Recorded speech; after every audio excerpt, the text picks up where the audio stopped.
ನಮೋ ನಮೋ ಗಣರಾಜ.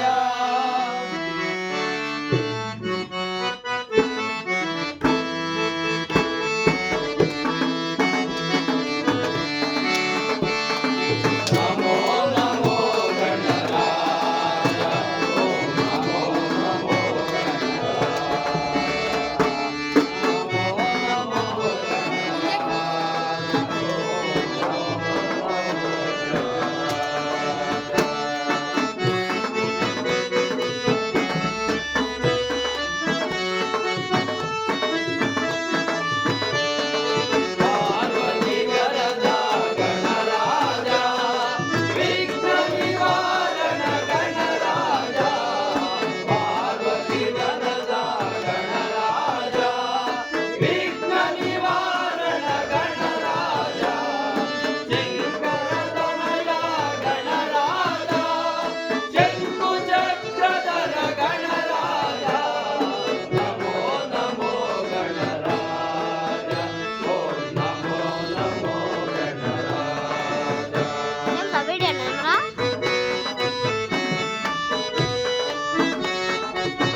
ನಾನು ಹುಟ್ಟಿದ ಹಬ್ಬವೆಂದು ನಮ್ಮ ಮನೆಯಲ್ಲಿ ಭೂ ಸಂಭ್ರಮದಿಂದ ಓಡಾಡುತ್ತೇವೆ.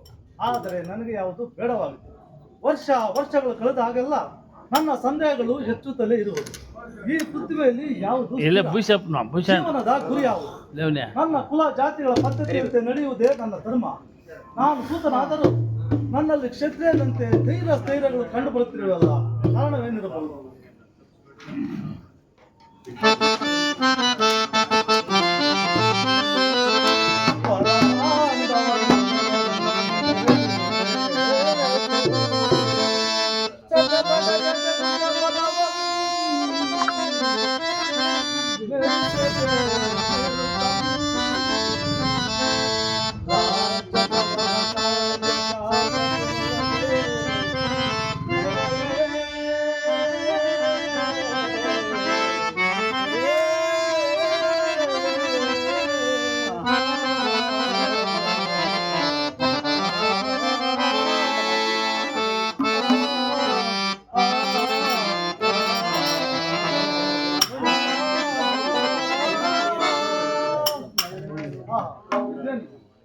ನನ್ನಲ್ಲಿ ಯಾರು ಇಲ್ಲದ ವಜ್ರ ಕವಚ ಕುಂಡಲನ್ನು ಆಧರಿಸಿಕೊಂಡಿರಲು ಕಾರಣವೇನಿರಬಹುದು? ನಮ್ಮ ತಂದೆಯವರಿತ್ತಲೇ ಬರುತ್ತಿರುವ ಆಗಲೇ ಸರಿಯಾದ ಗುರಿಯ ಮಧ್ಯಕ್ಕೆ ಹೊಡೆದಿದ್ದರು. ಈ ಅಶ್ವತ್ಥಾಮನು ಅಸೂಯೆಯಿಂದ ಸರಿ ಇಲ್ಲವೆಂದು ಹೇಳುತ್ತಿರುವರು. ನಾವೇ ಪರೀಕ್ಷಿಸಬೇಕು ದೇವ. ಅರ್ಜುನ, ನೀನು ಬಾಣ ಪ್ರಯೋಗವನ್ನು ಮಾಡು. ದೇವ, ಬಾಣವನ್ನು ಪ್ರಯೋಗ ಮಾಡುವೆನು. ಬಲೆ ಬಹಳ ಆಶ್ಚರ್ಯಕರವಾಗಿರುವುದಲ್ಲ. ಗುರುವಿನ ವಾಯುವಿನ ಸ್ಥಿತಿಗತಿಯನ್ನು ಕಂಡರೆ, ಮೂಲಗಳ ಅಂತರವನ್ನು ತಿಳಿದುಕೊಂಡು ಬಂದರೆ, ಈ ಮೂರು ಲೋಕಗಳಲ್ಲಿ ಅಂದಾಡ ಗುರುವಿನ ವಿದ್ಯೆಯನ್ನು ಪರಿಗ್ರಹಿಸುವೆ. ಗುರುವಿನ ವಿದ್ಯೆಯನ್ನು ಪರಿಗ್ರಹಿಸುವೆ. ನಿನ್ನನ್ನು ನಾನು ಮೆಚ್ಚುವೆನೇ ಕೈ.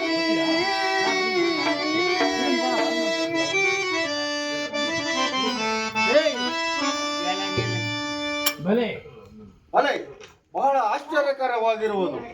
ವಾಯುವಿನ ಸ್ಥಿತಿಗತಿಯನ್ನು ಕಂಡರೆ, ಮೂಲಗಳ ಅಂತರವನ್ನು ತಿಳಿದುಕೊಂಡು ಬಂದರೆ, ಈ ಮೂರು ಲೋಕಗಳಲ್ಲಿ ನಿನ್ನನ್ನು ಜಯಿಸಲು ಯಾರಿಂದಲೂ ಸಾಧ್ಯವಿಲ್ಲ. ಓಹೋ, ಯಾರು? ಯಾರೋ ಪುರುಷೋತ್ತಮನು ಬರುವಂತಿದೆ. ಬರಲಿ.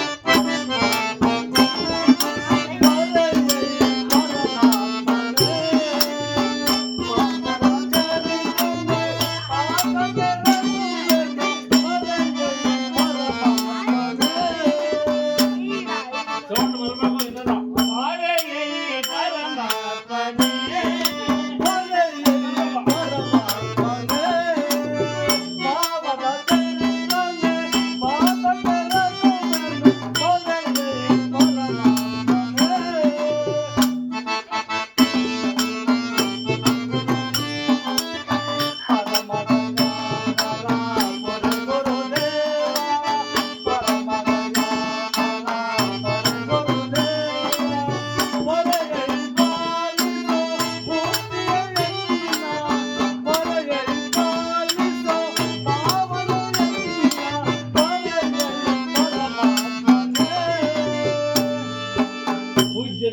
ಪೂಜ್ಯರಿಗೆ ವಂದಿಸುವೆನು. ಅಯ್ಯ, ನೀನು ಯಾರು? ಇಲ್ಲಿಗೆ ಬರಲು ಕಾರಣವೇನು? ಪೂಜ್ಯರೇ, ನಾನು ಸೂತಕುಲದವರ ಪೋಷಣೆಯಲ್ಲಿರುವನು. ನನ್ನನ್ನು ಕಣ್ಣನೆಂದು ಕರೆಯುವರು. ತಮ್ಮಲ್ಲಿ ಅಷ್ಟವಿದ್ಯೆ.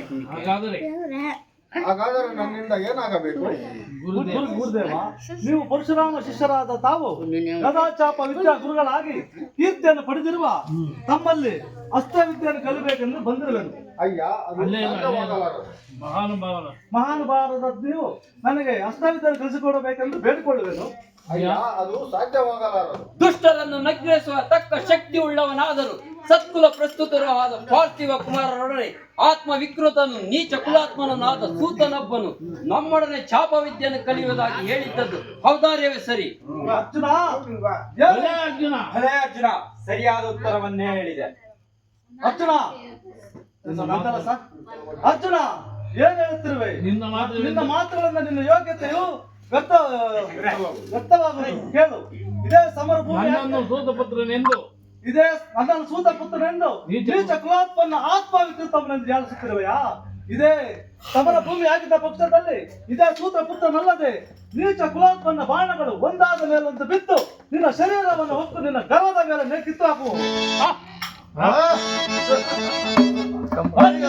ಅರ್ಜುನ, ಈಗಲಾದರೂ ಕಂಡೆಯ ನಿನ್ನ ನಿನ್ನ ಪ್ರತಾಪದಕ್ಕೆ ಜನಕ್ಕೆ ಔಷಧಿಯನ್ನು ಕೊಡುವ ವೈದ್ಯವನ್ನು ಸಾಕಿ ನುಡಿ ಸೈತನರೇನು ಸಾಕಿ ನುಡಿ ಸಾಕಿ ನುಡಿ ಸೈತನರೇನು ಸಾಕಿ ನುಡಿ ಮನಗಳೊಂದು ಲೋಕವನ್ನು ಕೇಳಿದರೆ ಕೂಗದ ವಚನ ಮನಗಳೊಂದು ಲೋಕವನ್ನು ಕೇಳಿದರೆ ಕೂಗದ ವಚನ ಸಾಕಿ ನುಡಿ ಸೈತನರೇನು ಸಾಕಿ ನುಡಿ ಬಾಣವಿದ್ದನು ಜಾಂಡೆಯಿಂದಲೇ ಬಾಣವಿದ್ದನು ಜಾಂಡೆಯಿಂದಲೇ ಸೇಡಿಯಮ್ಮೆಗೆ ಗೋಡೆ ಇಳಿಸಿ ಸೇಡಿಯಮ್ಮೆಗೆ ಗೋಡೆ ಇಳಿಸಿ ವಿಜಯ ನೋಡು ವಿಜಯ ನೋಡು ಸಾಕಿ ನುಡಿ ಸೈತನರೇನು ಸಾಕಿ ನುಡಿ.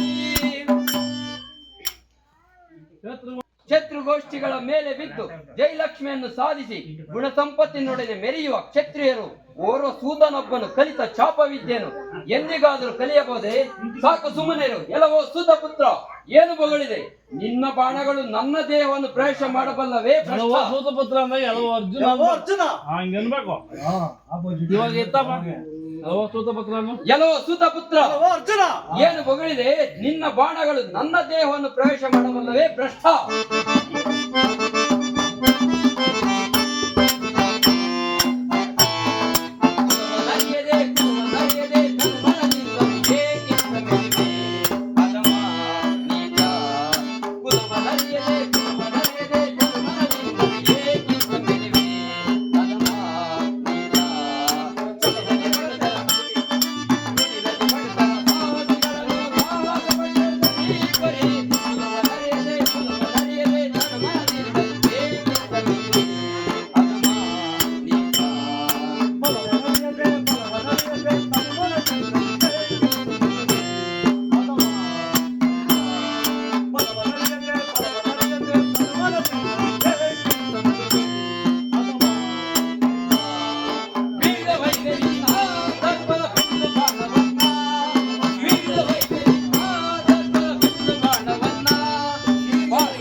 ನಿನ್ನ ಬಿಲ್ಲನ್ನು ಮುರಿದು ನಿನ್ನ ಬಾಣಗಳನ್ನು ಪುಡಿ ಪುಡಿ ಮಾಡಿ ನಿನಗೆ ತಕ್ಕ ಶಿಕ್ಷೆ ಆದಿತ್ತು. ಹೋಮ್ ಮರಳು.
ಇರುವೆನೆಂದು ಹೀಗೆ ಪರಿಹಾಸ ಮಾಡುತ್ತಿರುವೆ.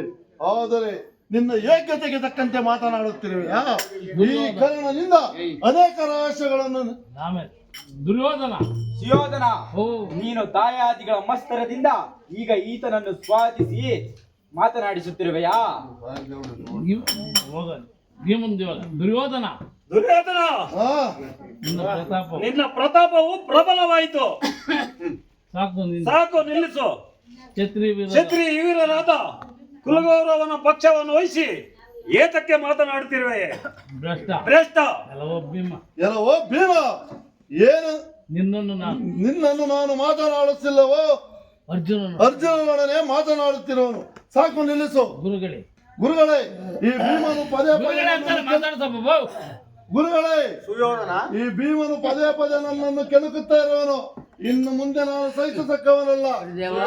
ಸೈನಿಸು. ಭೀಮಸೇನ ಅಗ್ರಜ ಅರ್ಜುನ. ಧರ್ಮಪುತ್ರ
ಈತನ ನಿಮ್ಮ ರೀತಿಯೇ ಬೇರೆಯಾಗಿರುವುದು.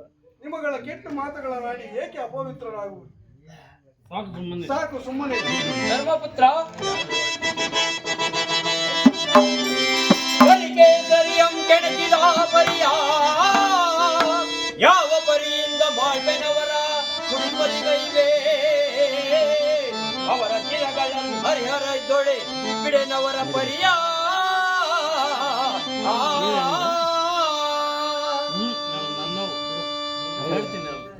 ನೀರ್ ಕೊಡ್ರಿಯಪ್ಪ ಇಲ್ಲೇ.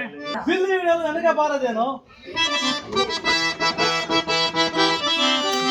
ಸಿರಿವಂತನೆಂದು ಇದ್ದುತ್ತೆ, ಸೂತನೆಂದು ಜನ್ಮವಿಗಾಲಿಸುತ್ತೆ. ನಾನೇ ಜೀವನೆಂದು ಬೆರೆಯುತ್ತಿರುವೆಯ ನೀಚ.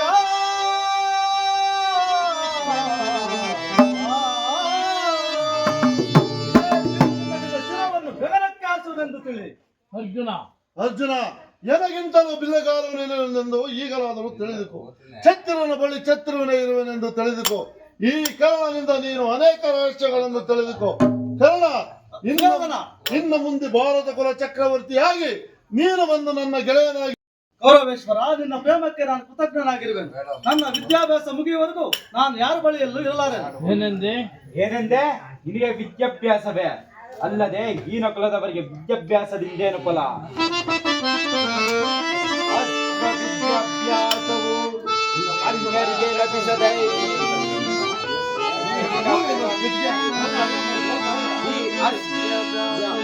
ವಿದ್ಯಾಭ್ಯಾಸವು ಹೀನ ಕುಲದವರಿಗೆ ಲಭಿಸದೈ ಪ್ರಸ್ತಾರ್ಧದೊಳು ಅಲ್ಲದೆ ಆದ್ದರಿಂದ ವಿದ್ಯೆ ಕಲಿತರೂ ವ್ಯರ್ಥ. ಸುಯೋಧನ, ನೀನು ದಾಯಾದಿಗಳ ಮತ್ಸರದಿಂದ ಹೀಗೆ ಈತನನ್ನು ಸ್ವಾದಿಸಿ ಮಾತನಾಡಿಸುತ್ತಿರುವೆಯಾ? ನಿನ್ನಿಚ್ಛೆಯಂತೆ ಆಗಲಿ. ಸುಯೋಧನ, ಗುರುದೇವ, ಇತರರನ್ನು ಗೌರವಿಸಿ ನಿನ್ನ ಕುಲಕ್ಕೆ ನೀನೇ ಕಳಂಕ ತಂದುಕೊಳ್ಳಲು ಸ್ವಲ್ಪ ಯೋಚಿಸು. ಆಚಾರ್ಯ ದೇವ, ಏನೆಂದರೆ ಯಾವುದು ಕುಲ? ಪೂರ್ವ ದಿಕ್ಕಿನಲ್ಲಿ ನಮ್ಮ ಹಿರಿಯರ ಆಚರಿಸಿದ ಕುಲ ನೇಮವನ್ನು ಹೇಳುವೆನು, ಕೇಳು. ಮುತ್ತಾತರಾದ ಚಂತ ಚಕ್ರವರ್ತಿಯ ಮುತ್ತಗಂಗೆಯ ಹೀನ ಕುಲದವನ್ನು ತಂದು ತಮ್ಮಂದರಿಗೆ ಚಿತ್ರ ವಿಚಿತ್ರ ವೀರರಿಗೆ ಕಟ್ಟಲಿಲ್ಲವೇ? ಅವರ ಸಂತಾನದಲ್ಲಿ ಆ ಕುರು ಪಾಂಡವರ ದಾಸಿ ಮಗನದು ಯಾವ ಕುಲ? ಸೂರನನ್ನು ಕೂಡ ಕಂಡು ಜಾತಿ ಭೇದವನ್ನು ಇಂಗಿಳಿಸಿ ಮಾತನಾಡುತ್ತಿರುವರಲ್ಲ. ಕರ್ಣ, ನಿನ್ನ ವಿದ್ಯಾಭ್ಯಾಸ ಮುಗಿದ ನಂತರ ನೀನು ಬಂದು ನನ್ನ ಬಳಿ ಬಂದು ಸೇರು. ಹೌದು ಕರ್ಣ, ನೀನು ನಮಗೆ ವಿಧೇಯನಾಗಿ ಇರಲೇಬೇಕು. ಗೌರವೇಶ್ವರ, ನಿನ್ನ ಪ್ರೇಮಕ್ಕೆ ನಾನು ಕೃತಜ್ಞನಾಗಿರುವುದು. ಗುರುದೇವ, ನನ್ನನ್ನು ಶಿಷ್ಯನಾಗಿ ಅಂಗೀಕರಿಸಿ ನನಗೆ ವಿದ್ಯಾದಾನ ಮಾಡಬೇಕೆಂದು ಬೇಡಿಕೊಳ್ಳುವೆನು. ಅಯ್ಯ, ನಾನು ವಿದ್ಯೆಯನ್ನು ಕಲಿಸಲು ಸಾಧ್ಯವಾಗುವುದಿಲ್ಲ. ಕ್ಷತ್ರಿಯರಿಗಲ್ಲದೆ ಅಯ್ಯ, ಕ್ಷತ್ರಿಯರಿಗಲ್ಲದೆ ಇತರರಿಗೆ ಇತರರಿಗೆ ನಾವು ವಿದ್ಯೆಯನ್ನು ಕಲಿಸುವುದಿಲ್ಲವೆಂದು ನಮ್ಮ ಗುರುಗಳಾದ ಪರಶುರಾಮನಿಗೆ ವಚನ ಕೊಟ್ಟಿರುವುದರಿಂದ ನಾನು ವಿದ್ಯೆಯನ್ನು ಕಲಿಸಲು ಸಾಧ್ಯವಿಲ್ಲ. ಗುರುದೇವ, ವಿದ್ಯೆಗೂ ಕುಲ ಜಾತಿಗಳ ಸೋಕುಂಟೆ. ತಾವು ಎಲ್ಲವನ್ನು ಅರಿತವರು. ಈ ಪಾಮರನಿಗೆ ವಿದ್ಯಾದಾನ ಮಾಡಬೇಕೆಂದು ಬೇಡಿಕೊಳ್ಳಬೇಕು. ಕೈ ಮುಗಿದು ಬೇಡಿಕೊಳ್ಳಬೇಕು. ಅಯ್ಯ, ಆಡಿದ ಮಾತು ನಾನು ಮೀರಿ ನಡೆಯಲಾರೆ. ಏನೇ ಆಗಲಿ ಏನೇ ಆಗಲಿ ನಿನ್ನೊಂದಿಗೆ ನಾವು ವಿದ್ಯಾಭ್ಯಾಸ ಕಲಿಯುವುದೇ ಇಲ್ಲ.